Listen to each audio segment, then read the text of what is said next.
Всем привет-привет, всем прекрасного, солнечного, теплого понедельника, хорошего настроения. Прежде чем мы начнем с вами расклад на тему, что бы вы хотели изменить в своей жизни прежде всего, расклад у нас будет по позициям, выбираете камешки. Я хочу сказать, что сначала поделиться радостью, да, что я очень обрадовалась, хотя я думала, сомневалась о том, что будет ли спрос на мою новую услугу. Вот. Я запишу отдельный ролик и более подробно расскажу про свою новую услугу, которую я назвала «Разговор со смыслом». Новая услуга, которая направлена на всех вас, если вы хотите со мной поговорить.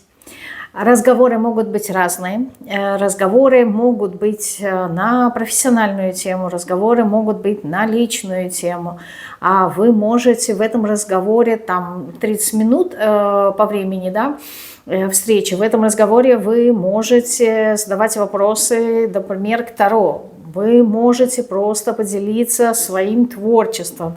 Как верно было подмечено в комментарии к анонсу к этой услуге, есть очень много одиноких людей, которым действительно хочется поговорить, причем поговорить, чтобы их внимательно послушали, чтобы, может быть, поддержали, может быть, было какое-то одобрение, но ни в коем случае не осуждение. И вот я очень часто сталкивалась с тем, что людям просто интересно поделиться чем-то хорошим, чем-то приятным. Кто-то пишет стихи, кто-то пишет картины. Мне очень часто присылают в личные сообщения: «Лени, хочу с вами поделиться», либо «хочу вот рассказать об этом». Вот, но это все забирало очень много времени у меня. Вот, и теперь я решила создать одну такую единую услугу. Вот. Мне многие коллеги даже уже писали о том, что вы знаете, Еленя, мы уже проводим давно такую услугу, и это не новшество. Я очень рада за коллег, но хочу сказать, что в моем исполнении это будет немножко по-другому, потому что это не беседа по душам. То есть в этой встрече задача какая? Задача внимательно просто слушать людей, да, то, чем они хотят поделиться, о чем они хотят рассказать, если у них есть такая потребность. Любая беседа будет направлена немножечко на, может быть, иметь терапевтический какой-то формат. Это будет создано не специально, но иногда, когда человек выговаривается и тебя кто-то действительно слушает, то на душе становится легче. Это один формат. Второй формат: в таких беседах мы можем делать и расклады, поэтому это уже не будет беседа по душам, возможно, это какой-то более живой такой формат расклада. Почему? Потому что у меня все мои консультации, они идут в записи. Почему в записи? Потому что мне так проще концентрироваться, мне проще фокусироваться, меня никто не отвлекает, мне не задают в момент того, как я сосредоточена, вопросы. Вот. Хотя раньше у меня консультации проходили онлайн, вот, но для своего более комфорта, да, я такой формат убрала и оставила в записи. Теперь есть и такой вариант. Также, опять же таки, почему это не совсем беседа по душам? Потому что люди могут обращаться ко мне, например, за какими-то рекомендациями. Например, начинающие коллеги хотят уточнить, как считывать, какие практики, что, как можно. То есть в таком случае я могу выступать как посредник, который передает информацию. Ну, кто-то может назвать наставник, неважно. То есть это не совсем одноформатное какое-то взаимодействие под эгидой беседы по душам. Нет, здесь это будет проходить работа. Это, опять же таки, как я писала в анонсе, все будет зависеть от того, в какой роли вы хотите, чтобы я проигрывала наше с вами взаимодействие. Для кого-то это могут быть просто философские беседы. Вот, тогда в таком случае это обмен информацией. Для кого-то это может быть как психологическая какая-то встреча. В таком случае человеку очень важно освободить себя от каких-то зажимов, может быть, что-то подсветить. Кто-то может меня увидеть в роли таролога. То есть, поскольку ролей много, подчеркнуть это все и сказать, что это будет просто беседа по душам, я не могу. Велика вероятность, что есть еще какие-то форматы, которых я не знаю, но люди, которые обратились уже ко мне и записались, возможно, там я что-то, новую какую-то свою роль подчеркну. Мне это нужно для расширения своего сознания, взглядов, большего взаимодействия с вами. Есть люди, которые просто хотят со мной познакомиться, просто поговорить, вот прям ни о чем. И это хорошо, и это здорово. Я выхожу за рамки своего комфорта как интроверт. Для меня это будет не совсем просто, потому что люди разные бывают. Я всегда закрываюсь от людей, защищая себя от эмоций всевозможных. Но есть позитивные люди, с которыми всегда приятно. Есть негативные люди, я с такими тоже сталкивалась, которые тоже обращались ко мне. Не знаю, цели какие у них были, но послевкусие осталось негативное. Поэтому для меня, да, если спрашивать, зачем мне это нужно, эта услуга поможет мне выйти из своей зоны комфорта, проработать, прокачать свои навыки коммуникации, свои навыки взаимодействия с людьми, может быть, даже и профессиональные навыки прокачивания. Что это даст людям? Это даст общение со мной и получение информации. Поэтому, мне кажется, это обоюдно выгодная услуга. Еще раз скажу, она не совсем новая для меня. Почему? Потому что ее составляющие так или иначе в разные периоды своей жизни, они присутствовали в моей жизни. И расклады онлайн, как я уже сказала, и встречи, и делились со мной люди. Просто это было все как-то разрознено. Сейчас я все собрала в одну услугу, в один формат, и мы с вами сможем общаться напрямую. Хотите с камерой, хотите без камеры, хотите записывать, не хотите, не записывайте. То есть все на ваше усмотрение и на удобство. Еще раз скажу, запишу отдельный ролик, про это все, наверное, более подробно расскажу, откуда и как, почему пришла эта мысль и так далее. Вот. Ну и кто впервые об этом слушает, либо слышит, по ссылке моей услуги под моим любым роликом, нажимая на ссылку моей услуги, вас перебрасывает на документ. Там все написано. В этом документе собраны все мои контакты, собраны все мои услуги, ценники, все, что необходимо, все, что нужно для того, чтобы связаться со мной, вот, либо что-то оплатить, какую-то мою услугу. Там все прописано, и моя новая услуга, и новый ценник тоже прописан. Это то, что я хотела сказать. И второй момент, тоже хочу, скажем так, приятно была обрадована на блиц-консультации прошедших выходных. Тема была заявлена одного из двух вопросов, почему все плохо. И я порадовалась тем, что запросов было очень-очень мало. Прям прям по крупицам. И на самом деле меня это порадовало. Почему? Это показатель того, что у людей все хорошо, да, то есть понятие, что у меня все плохо, это не совсем для всех, и то есть общие показатели, если нет спроса на такие, в кавычках, негативные вопросы, значит, у людей все хорошо, и меня это очень порадовало по-настоящему. Да? Теперь я буду ориентироваться уже и знать, что на блиц-консультации люди хотят приходить с позитивным таким настроем, да, что-то узнавать о себе, вот, либо рассматривать в позитивном ключе вопросы. То есть таким образом, эмпирическим, да, я понимаю, что необходимо людям, какие их задачи и запросы я могу решать. Потому что моя задача – помогать человеку решить его задачу, то есть подсветить ему какие-то моменты, вот, и направить, дать вектор дальнейшего движения, и дальше уже человек сам развивается.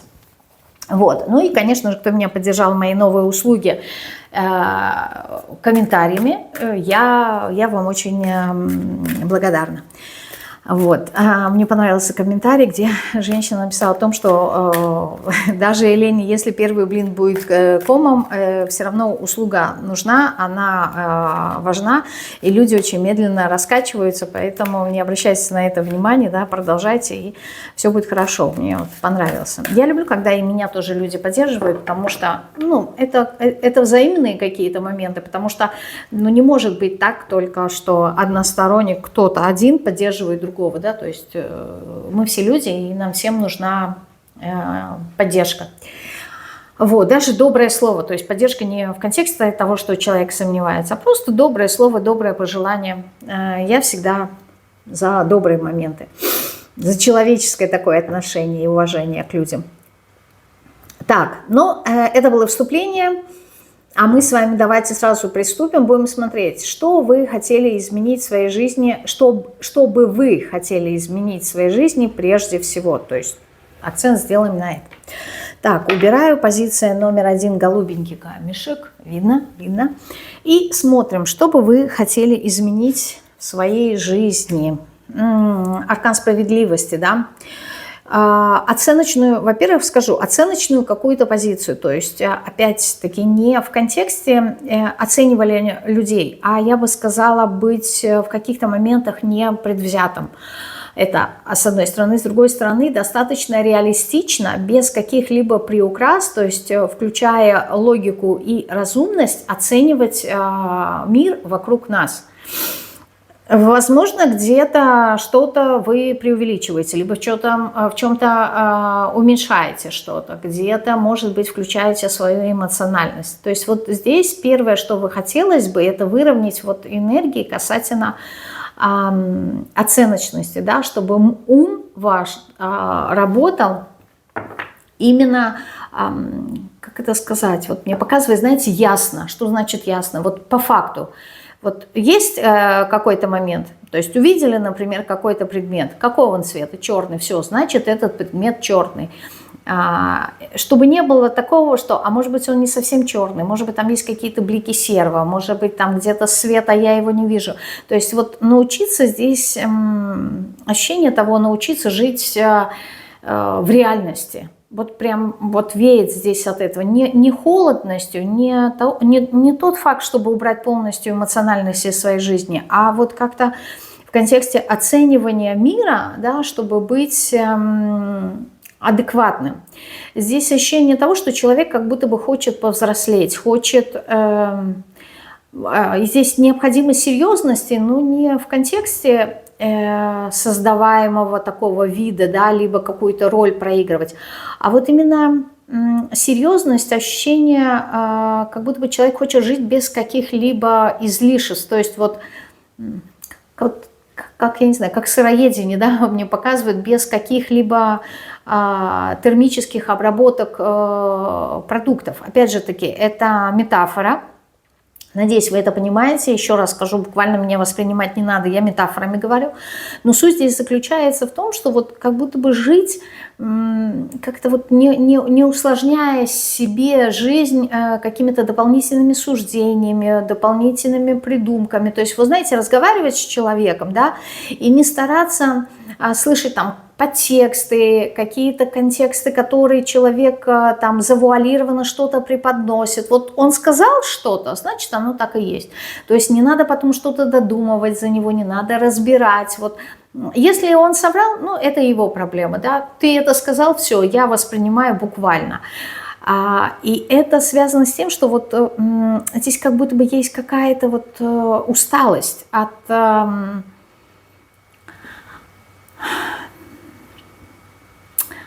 то ли мыслей много, я не могу понять, вот какая-то вот усталость от ненастоящего чего-то такого, от фиктивного. Вот хочется здесь, хоть выпал аркан справедливости, но здесь не то, чтобы вы хотите какой-то справедливости, она у вас присутствует.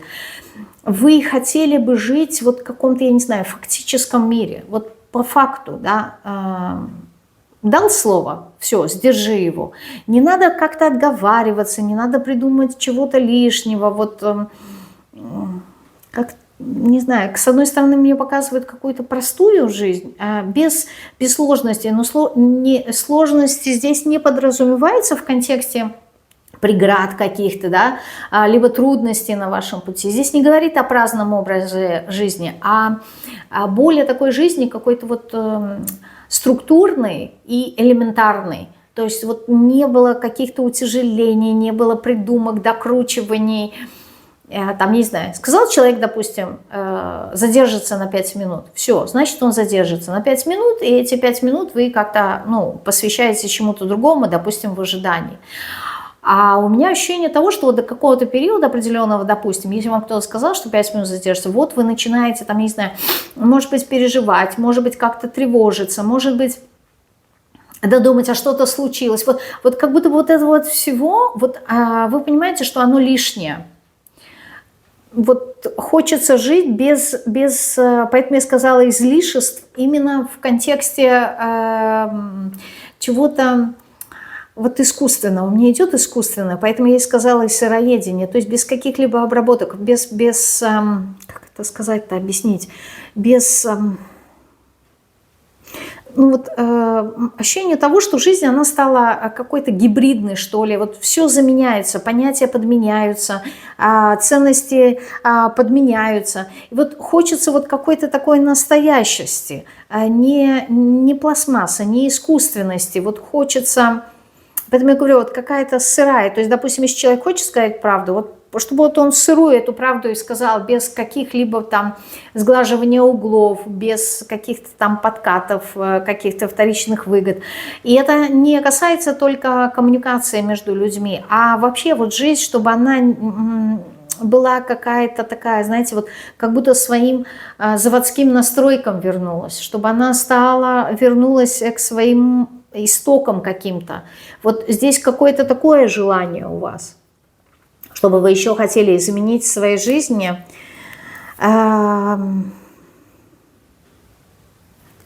Сейчас.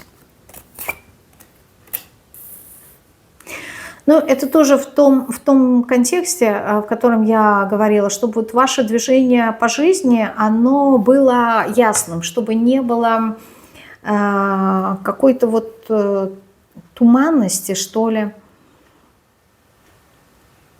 Здесь ощущение того, что вы периодически запутываетесь и путаете сами себя в трех соснах. То есть вот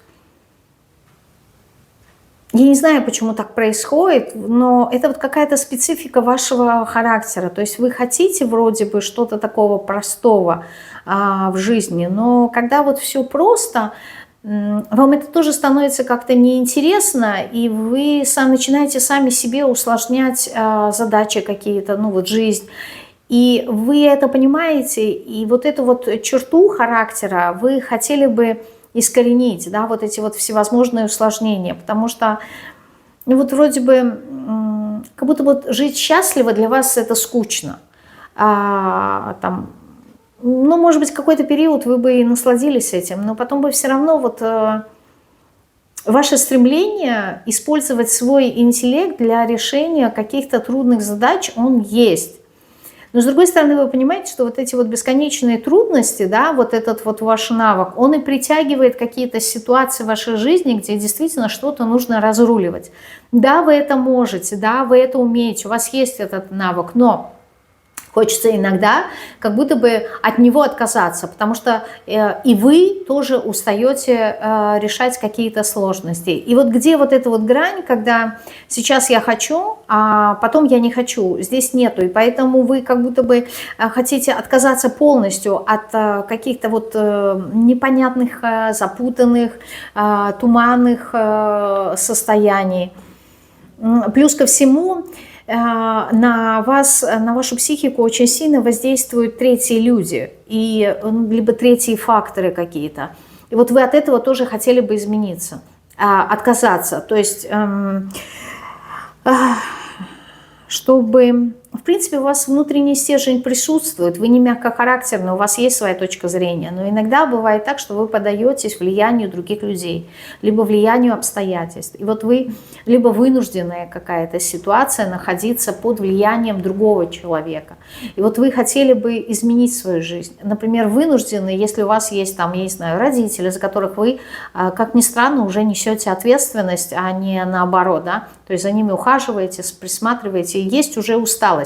Но и сказать, что вот полностью от них отказаться я тоже не могу, да, у вас есть вот это вот внутреннее чувство, что я ответственен за своего родителя.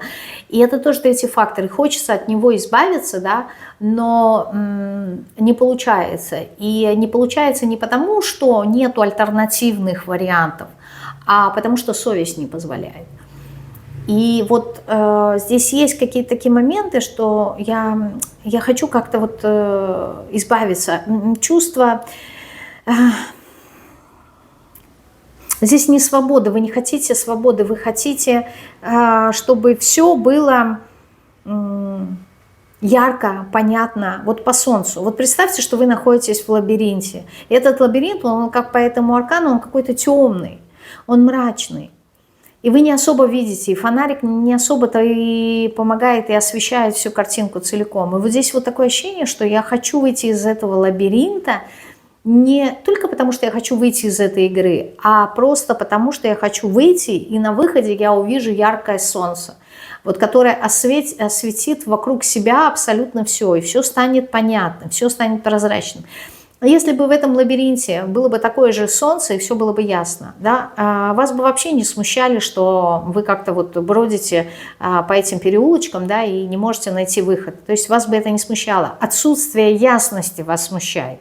Вот это вот вы, когда иногда, знаете, особенно если вы не можете найти какое-то решение, да, вот эти вот всевозможные мытарства, которые не приводят ни к чему, либо когда кто-то что-то умалчивает, либо не договаривает, и вот эти вот моменты, они каким-то образом вас цепляют, они усложняют вам жизнь, особенно если это в коммуникации с другими людьми, да, то есть вот такое ощущение, что вот вы задаете вопрос, и вы хотите однозначный ответ, простой вопрос, простой ответ, но когда люди начинают витиевато как-то объясняться, давать такой витиеватый ответ, вас это очень сильно напрягает, и вы не можете понять, не можете себе объяснить, почему человек так отвечает. Неужели там сложно сразу сказать «да» или «нет».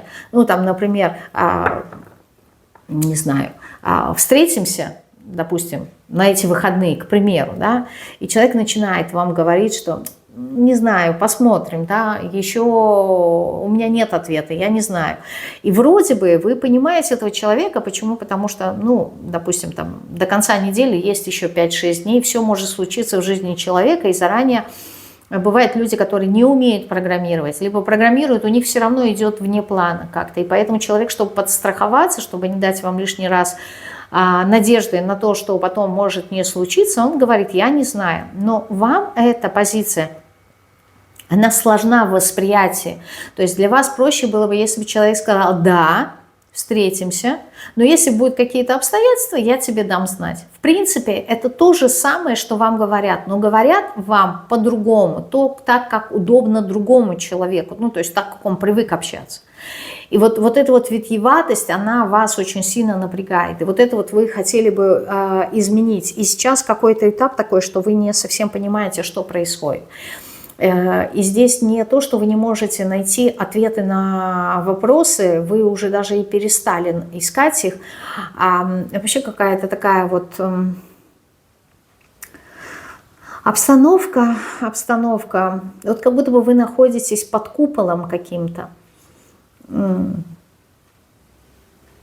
и вы не то чтобы перестали бороться, а вам уже не интересно. Вот такое ощущение, что вот вы сидите под каким-то куполом, вот вы смотрите наверх и понимаете, что вы под куполом.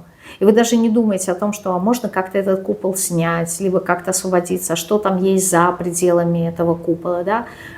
И вам уже все фиолетово, вы так смотрите, ну окей, да, есть и есть. Хотелось бы, чтобы было по-другому, но я уже ничего не хочу. То есть, опять же, здесь не какая-то апатия, а здесь какой-то переходный этап в вашей жизни, и хочется больше ясности.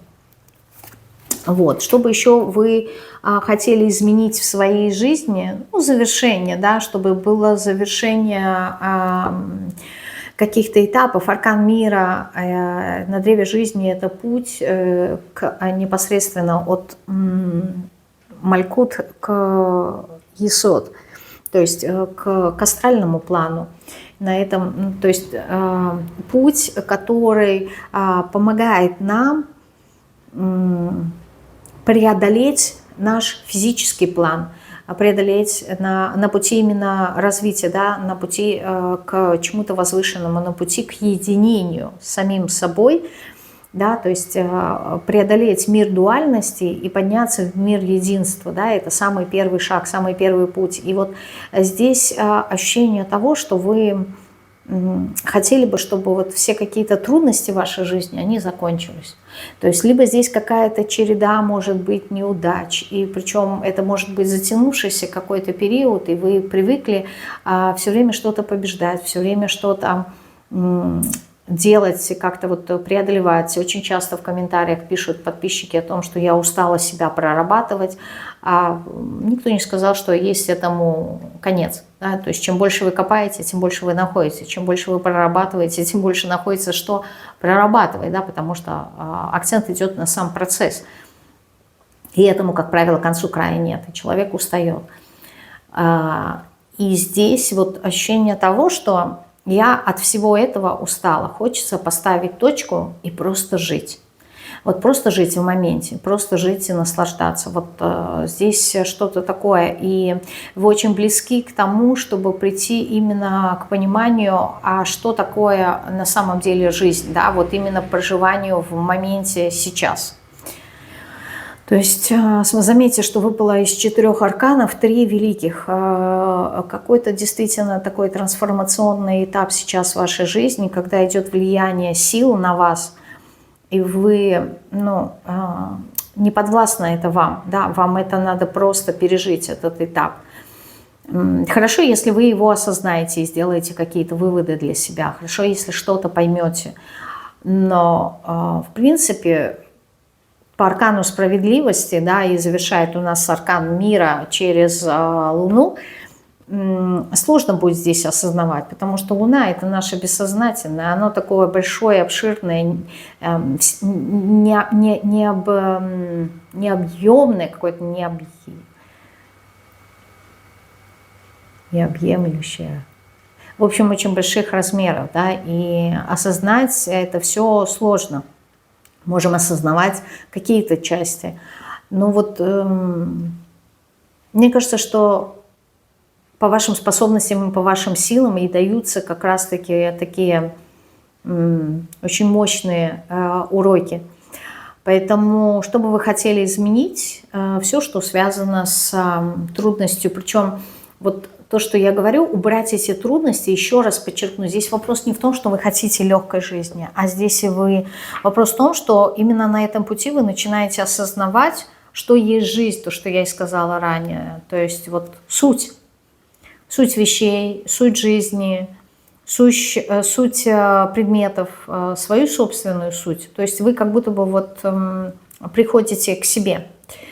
И поэтому у вас где-то есть внутри вот это вот ощущение, что я хочу простоты, я хочу естественности, я хочу натуральности, я хочу, чтобы не было искусственности, какой-то вот фейковости, да, чтобы была душевная обнаженность, чтобы люди не носили маски, и я в том числе. То есть вот вы к себе идете на самом деле, к единению, к пониманию себя. Вот, поэтому все, что вы хотите, хотели бы изменить в своей жизни, это не случайно, это ваш путь, и вас туда ведут. Так, здорово, мне кажется, первая позиция. Вторая позиция, красненький камешек, двоечки. Что бы вы хотели изменить в своей жизни? Что бы вы хотели изменить в своей жизни? Знаете, вы бы хотели...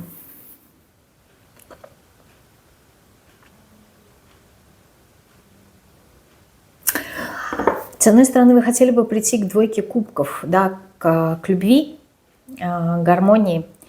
Для кого-то, может быть, действительно уже найти своего человека, к партнерству, к дружбе. Это то, что вы хотели бы, но что бы вы хотели изменить, здесь вопрос не то, к чему вы хотите прийти, а вопрос, от чего вы хотите уйти. То есть вот здесь, не то чтобы побег, а здесь как будто бы мотивация не мотивация к чему-либо, а мотивация от ухода от чего-то. А хотите вы уйти от бесконечных противоречивых моментов внутри вас, от внутренней какой-то борьбы, от внутреннего несогласия.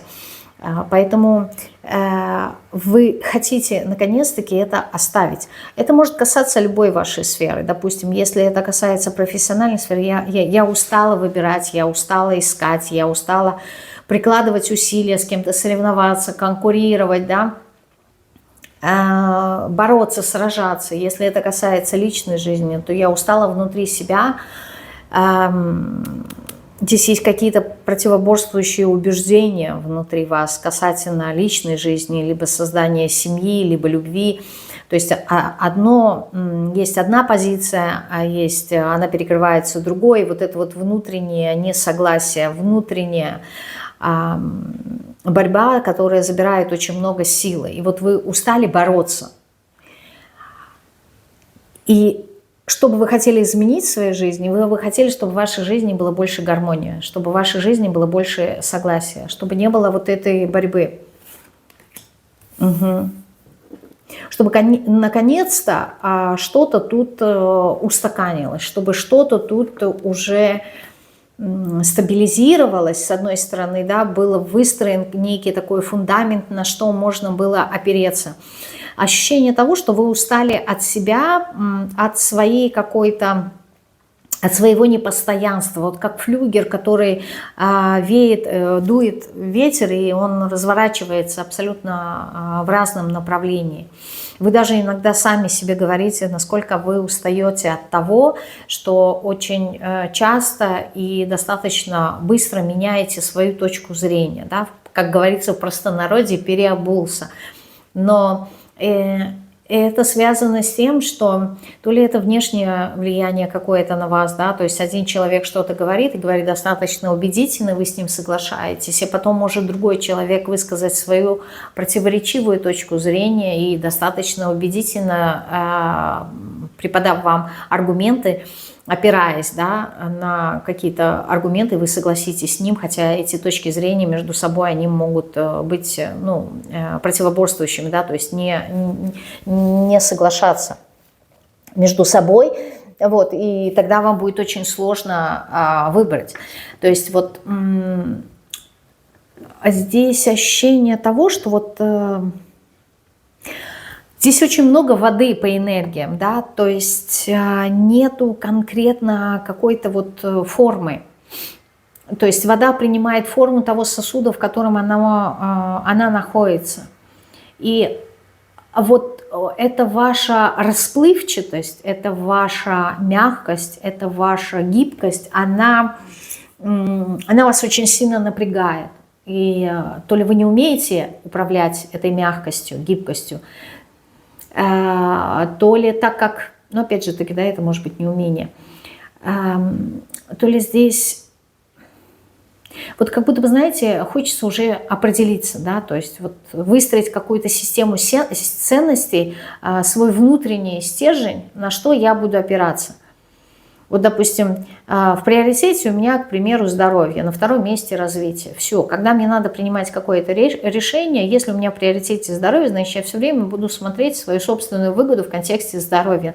То есть, насколько я буду, занимаясь тем или самым или иным делом, да, буду здоровой. Вот если это здоровье присутствует, значит, окей, значит, я буду выбирать это. Если этого здоровья нет, я не буду выбирать. Здесь вот у вас этой системы нету, либо она... приоритеты очень быстро меняются. То есть, понимаете, вот ваша природа, она изменчивая. Является ли это негативным аспектом, либо позитивным, все зависит от обстоятельств. Вот насколько вы эти обстоятельства можете разворачивать в свою сторону. То есть здесь проблема, насколько вы умеете разворачивать все в свою выгоду, вот этому нужно научиться. Не менять свою природу, не менять вот эту вот свою водную стихию. У вас этого не получается. То есть такое ощущение, что вот вы как-то и не можете достичь чего-то в своей жизни, какого-то конкретного результата, потому что очень часто сменяете направление, вектор своего развития. Вот. И здесь стоит немножко задуматься, да, у меня ощущение, что хочется себя принять. Вот вы как-то не можете себя принять, почему? Потому что вы себя не любите, а не любите вы себя из-за этого непостоянства. Но вот почему-то в этом непостоянстве вы видите что-то негативное.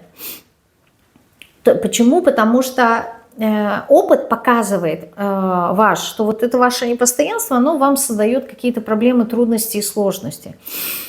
Но здесь нужно подсветить и другую сторону вопроса, да, что умение быть адаптивным, умение как хамелеон подстраиваться под любую ситуацию, оно помогает, оно не случайно, оно помогает вам выжить в этом мире. Да? То есть если бы вы были таким, знаете, вот постоянным каким-то, как это сказать-то, мне показывают просто какой-то такой предмет, как столб, что ли, и вот он не гибкий. И иногда вот этот вот столб, либо какой-то предмет, вот он должен пройти в какое-то отверстие, но это отверстие, оно вот как зигзагообразное, знаете, вот как труба. Есть труба прямая, а есть вот такая вот зигзагообразная. И вот пойти по этой трубе сможет только вода, потому что она бесформенная. И вот она тогда принимает форму вот этого зигзагообразной трубы. А если у тебя будет, например, какая-то проволока, да, то вот эта вот проволока зигзагообразно, она не пойдет. Да, то есть у проволоки есть вот внутренний какой-то стержень, да, вот это вот какая-то уплотненность. Вот, и сложно будет вот как змея вот так вот идти, а у воды есть такое свойство. И вот по каким-то причинам вы не видите, то есть свои плюсы своей природы, а видите только минусы. То есть вы, как в принципе, как и все люди, да, стремимся к противоположностям. То есть то, что имеем, не ценим, а хотим то, что где-то есть там вдалеке, где-то там получше. Вот. А то, что есть у меня, это, ну, оно есть, и я на это не обращаю внимания. Вот у меня такое ощущение, что здесь вам нужно обратить внимание на то, чем вы владеете, потому что этим хотели бы владеть и другие люди, и начать ценить это. Вот когда вы начнете ценить то, что у вас уже есть, я не имею в виду из предметов, я имею в виду черты вашего характера, ваши какие-то умения, навыки. Вот когда вы научитесь их ценить, тогда вот ваша жизнь, она станет проще, и вы как раз в этот момент вы обретаете свой внутренний стержень. Почему? Потому что появляется ценность в вас, и ваша энергия, она становится более какой-то вот концентрированная, что ли, и она обретает массу, она обретает вес, значимость. Вот тогда у вас появляется вот этот фундамент, который вам необходим. А до тех пор, пока идет вот это вот распыление, непринятие себя, непонимание своей собственной ценности и значимости, вы не можете набрать критическую массу, которая вам необходима для того, чтобы выстроился фундамент. То есть, допустим, для того, чтобы пошел дождь, да, облака должны собраться в кучевые, чтобы пошел дождь. До сих пор, пока облака, как они неправильно назывались, перистые, если я правильно, либо перьевые, если я правильно говорю, уже не помню, предмет природоведения в 3 классе, что приходили, вот, но дождя не будет. То есть надо, чтобы они собрались вот как-то в кучу, вот здесь что-то такое. А вот это вот уметь собрать себя в кучу, то есть сконцентрироваться. На чем вам нужно сконцентрироваться? Вот в данном случае, чтобы собрать себя, вам нужно сконцентрироваться на своих плюсах. А вы концентрируетесь на своих минусах. Минусы отталкивают, распыляют, а плюсы, они объединяют. Вот вам вот этого единения не хватает, чтобы выстроился какой-то фундамент, и в дальнейшем он смог дать свои плоды. Одно дело, когда семья состоит, например, из папы, мамы и ребенка. А другое дело, когда у папы есть родители, и у мамы есть родители, и тогда уже семья, она состоит не из 3 человек, а из 7. И тогда, когда есть необходимость, например, чтобы за ребенком посмотрели, у вас появляется выбор, да? Либо бабушка, дедушка с одной стороны, либо бабушка, дедушка с другой стороны присмотрят за ребенком. Это уже сила, потому что их уже 7. А если смотреть, что у каждой бабушки и у дедушки есть свои родители, то это разрастается, и получается вот это дерево. И у дерева уже есть корни, у него есть основа. И вот по каким-то причинам вы не видите единения этого дерева, то есть вы не видите корни, а вы видите, наоборот, только ветки, которые вот разделяются. Вы не видите вот ствола, вот то, что вас объединяет. Вот здесь об этом идет речь. Что бы вы хотели изменить в своей жизни, прежде всего, это понять себя, это собрать себя воедино на дне. Вот у меня аркан смерти, да, перерождение вашего сознания, по-другому начать мыслить. родиться заново, отрезать вот все то, что не работает. А в данном случае это не что-то лишнее, а это уметь собирать вот эти вот... Есть капельки воды, они сами по себе, они несут определенную природу воды, да, определенную суть. Но когда много капелек собирается воедино, и таких капелек становится очень-очень много, то образуется море, либо образуется река, либо образуется океан. А это уже другая сила, это уже другая мощь. И вот это вот одно дело, когда капля, да, как говорится, один в поле не воин, а другое дело, когда много воинов, получается армия, у нее уже есть сила. Вот ваша задача, вот эти вот ваши капли собрать. А что есть капли? Это ваши ценности. Понять свою собственную ценность. Собственную ценность понимаете из тех качеств позитивных, которые у вас есть уже, то, чем вы владеете. И акцент сделать на то, в чем вы хороши, какие качества у вас есть, и они для вас благоприятные, а не негативные. То есть позитивные стороны своего характера. Вот на этом нужно фокусироваться. Это создает вашу массу, это создает вашу силу.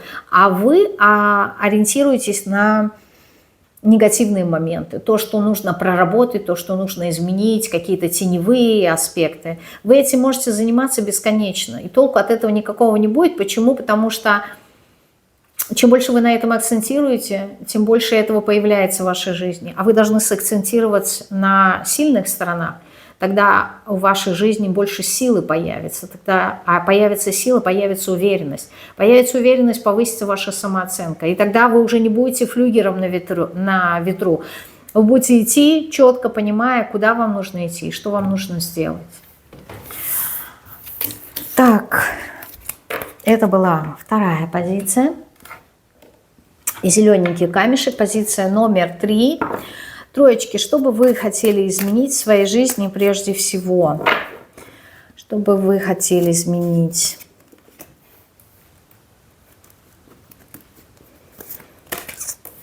Движение, движение. Так, что за движение вы хотели бы здесь изменить?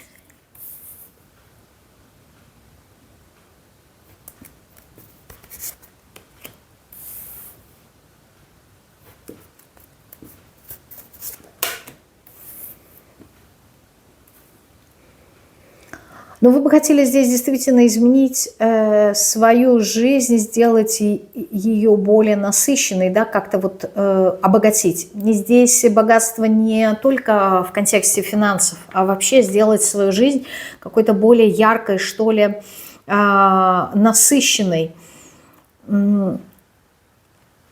Здесь огня мне не хватает у вас. Вот тройки всегда люди... у которых преобладает стихия огня в их сути. Вот здесь такое ощущение, что вы что-то подготавливаете очень долгое время, над чем-то работаете, да, вот подготавливаетесь к чему-то. Именно вот к этому моменту, да, изобилие, что ли, богатство. Это когда подмастерье работает со своим мастером в надежде на то, что он тоже в один прекрасный день станет этим мастером, займет его место, да, то есть дорастет до этого уровня. И вот этот вот как будто бы этап подмастерья, он как-то затянулся в вашей жизни. Уже хочется какой-то движухи, хочется активности, хочется какой-то конкуренции, да, соревнований, чтобы как-то себя проявить, не знаю, как-то завериться поддержкой, что ли, этого мастера. У меня ощущение того, что я хочу просто вот активности. Как объяснить здесь? Хочется действий, хочу больше действий. Я уже не хочу ничему учиться, не хочу ни к чему там подготавливаться. Я уже много чего знаю. Вот хочется уже реализация, хочется плодов, понимаете? Не то, чтобы сеять семена и ухаживать, пока они вырастут. Это уже все достало. Хочется уже пойти к дереву и снять эти сорвать эти яблоки, либо груши, либо какой-то фрукт уже.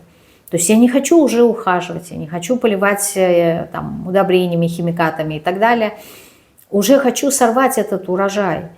Как-то вот хочется больше движухи, хочется показать себя, проявить себя. В некоторой степени, знаете, здесь, особенно если это касается как-то вот мастерства, ремесла, профессиональной сферы, кому-то, может быть, хочется даже и доказать, что я уже готовый, я уже созрел, понимаете? А так оно и есть. Я здесь не исключаю этого момента. Вы уже внутри, по крайней мере, да, если есть... Здесь есть уверенность в своем мастерстве, да, что я уже мастер. Это не пустые слова.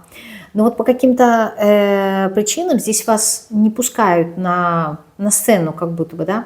Вот вы уже готовый актер, но вас не выпускают. Вы уже и роль знаете, и уже и костюмы примеряли. Уже все готово, да, вот как. Но вы у меня идете вот как, я не знаю, как замена.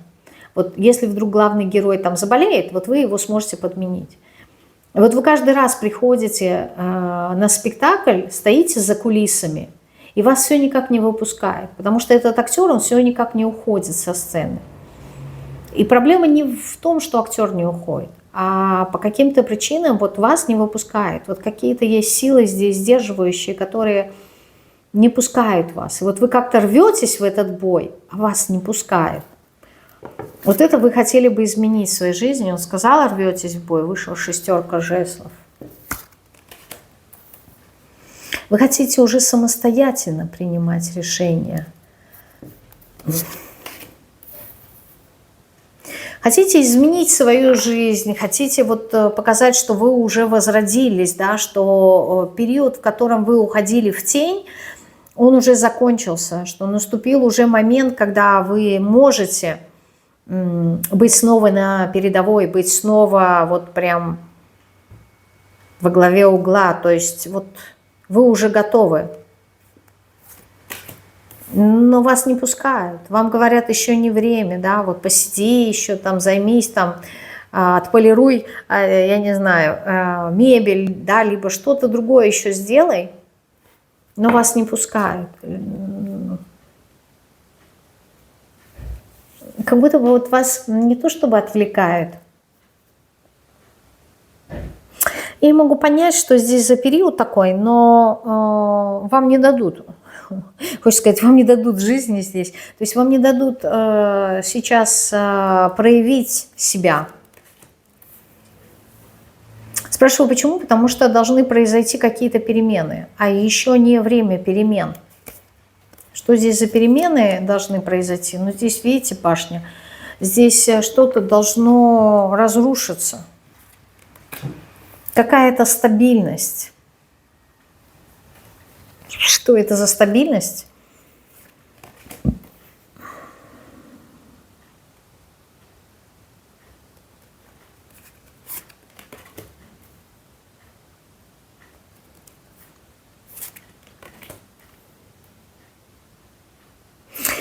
Здесь еще такой момент, что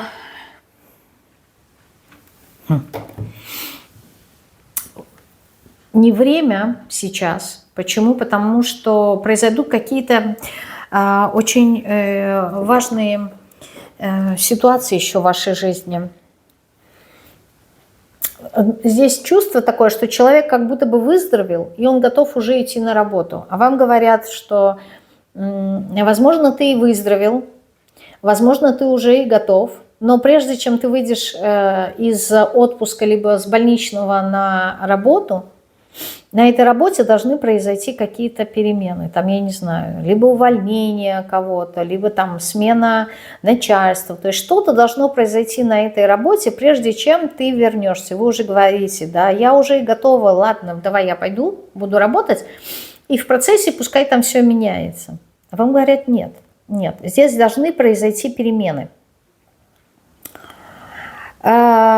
Здесь как будто бы, знаете, есть не то чтобы две реальности, а две ситуации, разворот двух ситуаций. С одной стороны, перемены, которые происходят внутри вас, они идут и перемены во внешнем мире. Вот перемены, которые идут внутри вас, они идут быстрее, чем те перемены, которые идут во внешнем мире. И получается, что у вас уже есть готовность, а мир под вас, он еще не готов. Там еще что-то должно произойти. Прежде чем вы как-то вот, знаете, как объединитесь. Если, например, это касается отношений, мы говорим, я хочу встретить человека для себя, вот именно тот, который подходил бы мне, да, был бы вот прям, ну, условно говоря, моей копией энергетической, который бы подходил мне по состоянию, по энергетике. И вам говорят, такой человек есть. Но, к примеру, этот человек, он, допустим, там женат, либо замужем. Этот ваш человек, вы с ним встретитесь, но прежде чем вы встретитесь, он должен что-то завершить в своей жизни, там, развестись, там, побыть какое-то время один, прежде чем вас сведут. И получается, что вы готовы, а человек нет. Он еще что-то должен допрожить, в его жизни что-то еще должно случиться. И вам приходится ждать, пока вот внешний мир, он подойдет именно к вам, и вот произойдет вот это вот слияние. И пока это происходит, вы разочаровываетесь, но... И вот здесь такое, знаете, чувство, вот как человек, который рвется в бой. Представьте себе двух мужчин, двух парней, да, которые друг другу лицо бьют.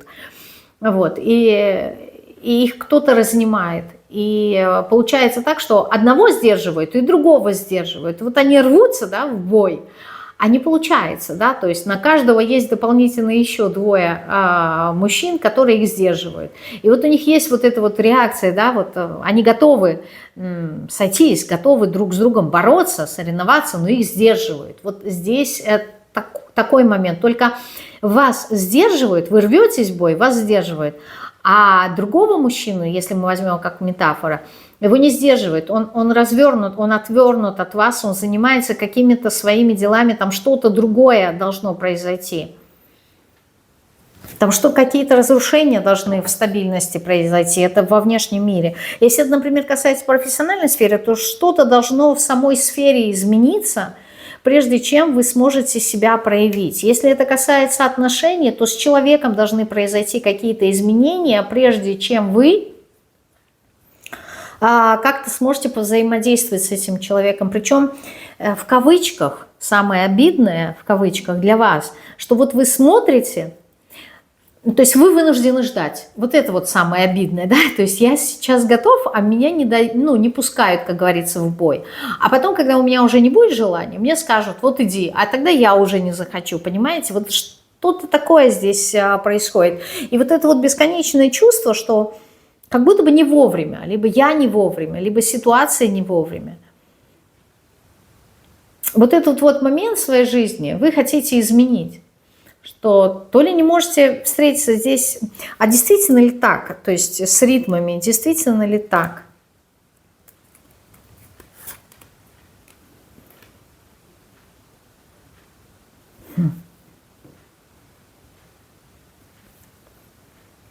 Ну, то, что вас сдерживает сейчас, это так, но насколько это то, что вы не вовремя, здесь мне как будто бы, знаете, показывает, что вот надо заняться чем-то другим. Чем-то другим. То есть вам как будто бы вот эту вот остановку дают для чего-то другого, а вы ее не видите. Вы ее видите как меня сдерживают силой, и меня не пускают в бой. А вас действительно силы сдерживают. Но не потому, что они не хотят пустить вас в бой. Помимо того, что я сказала, что должны произойти какие-то перемены. А потому что вам этот период, он дан для чего-то другого. Вот для чего? Здесь какие-то переосмысления должны быть. Да, ну вот видите, семерка кубков, здесь была пятерка кубков. То есть здесь должно разрушиться. Должны разрушиться ваши иллюзии. Ваше восприятие мира вот сейчас, оно идет через призму эмоций.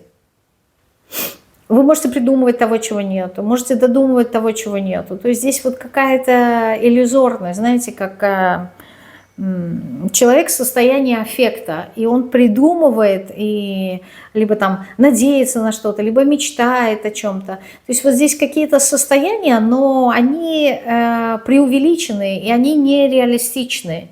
И вот в этом состоянии принимать решения здесь не совсем правильно. Вот вам как будто говорят, вот сначала с этим поработай, да, да, то есть здесь вам еще работать и работать со своими эмоциями надо. Причем, знаете, пока вы будете работать со своими эмоциями, здесь внешние силы, они вас сдерживают. Для чего? Для того, чтобы вы в конечном итоге определились. Либо вы действительно, ну это знаете, как некая такая проверка, либо вы действительно хотите того, чего вам не дают. То есть здесь нужно понять, вам что-то не дают. И вот пока вам не дают, у вас есть желание. Вам надо понять, я этого хочу, потому что есть запрет, запретный плод, он сладок. Либо я действительно этого хочу. Потому что пока вы для себя соображаете, определяетесь, велика вероятность, что вы можете отказаться. И тогда, если вы откажетесь от того, что вы тут хотите, смысл тогда вам этого давать. То есть вот здесь как проверка некая такая идет. Либо ты откажешься, и тогда прекрасно, что мы тебя сдерживали, либо ты этого действительно хочешь, вот прям по-настоящему от души, и ты это получишь, и тогда будешь еще и наслаждаться. Но получишь тогда, когда надо, вовремя. И это будет вот прям самое идеальное для тебя и под себя.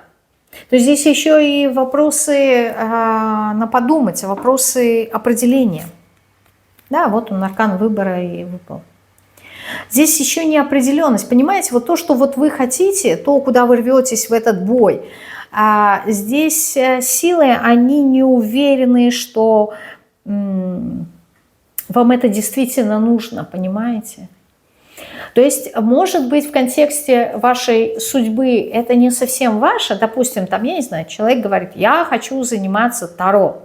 И вот я прям горю, я собираю деньги, я хочу пойти там на обучение и так далее, и так далее. А силы вам не дают, ставят какие-то преграды. И вам кажется, ну почему, я уже и готова, и колоду купила, и деньги есть у меня, и уже и мастера нашла, надо просто оплатить. Но все что-то не складывается. Вот здесь либо момент того, что не складывается, потому что вам это не нужно. Вы это себе напридумывали. То есть здесь проблема вот в этой семерке кубков, в этой иллюзорности. То есть вы, возможно, на эмоциях делаете этот выбор. Но из-за того, что вам долгий период ставят преграды, для вас это таро стало запретным плодом, и вы его хотите, вы становитесь одержимыми, я это хочу, мне это нужно. А по факту вам это не нужно. Возможно, это чужое влияние, либо из-за того, что много запретов на вашем пути, и поэтому вы как будто бы себе хотите доказать что-то, либо кому-то хотите доказать. То есть здесь не совсем понятно. И вот именно вот в этот момент определения, да, почему сдерживают. То есть, с одной стороны, чтобы вы поняли, надо вам это или не надо, а с другой стороны, чтобы вы поняли, что выбор вы делаете через эмоции. То есть здесь еще нету определенности, потому что вы не осознаете полностью последствия того, что вы хотите. Допустим, кто-то говорит, я хочу заниматься магией. Вот я прям все это делаю для того, чтобы там проводить ритуалы и так далее. Но вас сдерживают. Почему? И вас не принимают в эгрегор магический, потому что вы не осознаете последствия. Это не то, что вот я просто занимаюсь магией, и я помогаю людям. У всего есть свои последствия, и вы их не видите. И вот вас останавливают для того, чтобы вы обратили внимание, возможно, на тех, кто уже этим занимается, что с их жизнями происходит, какие у них последствия в жизни, готовы ли вы к этому. То есть здесь не то, чтобы серьезный какой-то подход нужен в выборе, то есть здесь нету ничего такого прям вот серьезного, а здесь вопрос в том, что выбор вы делаете на эмоциях. Вот бывает так, хочу какую-то безделушку, все хочу, умираю, прям нужна, и деньги хочу найти, и денег нету, и пойду займу в долг, и все такое. И в конечном итоге вам говорят, ну фиг с тобой, на, возьми ты эту безделушку. Вы покупаете и понимаете, что, блин, через 3 дня, ну, уже не нравится, а столько денег угрохало, а оно того стоило, а по факту оказалось, что не стоило. Вот здесь вот как будто бы вас с одной стороны, охраняют от этого, оберегают, а с другой стороны, вам это хотят показать, подсветить, чтобы вы научились наконец-таки не принимать какие-то решения на основе эмоций. Здесь идет какая-то идеализация, понимаете, чего-то. То ли вы человека идеализируете, то ли ситуацию идеализируете. И здесь не говорят о том, что вам не хотят этого дать. А здесь вам говорят о том, что именно на этом примере научись понимать, где твое, а где не твое. Вот что есть иллюзия, а что есть реальность именно в контексте вашего какого-то желания. Как-то так. То есть вот это вот вы хотели бы изменить в своей жизни, и здесь задействованы высшие силы. Да, с которыми, осознаете вы, либо не осознаете, но взаимодействие происходит. Здесь вас тормозят. Вот такой был расклад сегодня. Хочу пожелать вам всем прекрасной недели. Вот, вся необходимая информация обо мне есть по ссылке «Мои услуги» внизу, либо в разделе «Сообщество» можете зайти и посмотреть мою новую услугу. Постараюсь на днях записать ролик об этом. Вот. И все те, кто подписан на меня в Телеграме, знают, что я сделала новую рубрику и записываю ее для Телеграма. Называется она «Полет мыслей», где я комментирую темы раскладов на YouTube. Именно темы своих, да, собственных раскладов. Вот сегодня, например, я сделала расклад на тему, что вы хотите изменить в своей жизни, прежде всего, что бы вы хотели изменить. Вот на эту тему я запишу, так скажем, болталку, да, чтобы было понятнее, и выложу в Телеграме. То есть, что я думаю на этот счет. В среду выйдет расклад на тему, на что вам стоит направить внимание в этот период. Обязательно запишу отдельную болталку на эту тему и выложу в Телеграме. То есть вот это вот новая рубрика, где я комментирую темы своих собственных раскладов на YouTube. Вот это вот два новшества, которые у меня есть. Поэтому, кто не подписан на Телеграм, если вам интересно, подписывайтесь. Там абсолютно другие расклады. Я вкладываю очень много сил. Я не люблю повторов в своей жизни вообще. И поэтому дубляж раскладов, которые есть на YouTube, дублировать их заново в Telegram, не считаю совсем уместным. Мне кажется, что каждая площадка, она должна нести свою какую-то отдельную информацию. Вот. Как-то так. Прощаюсь с вами. Всем пока-пока.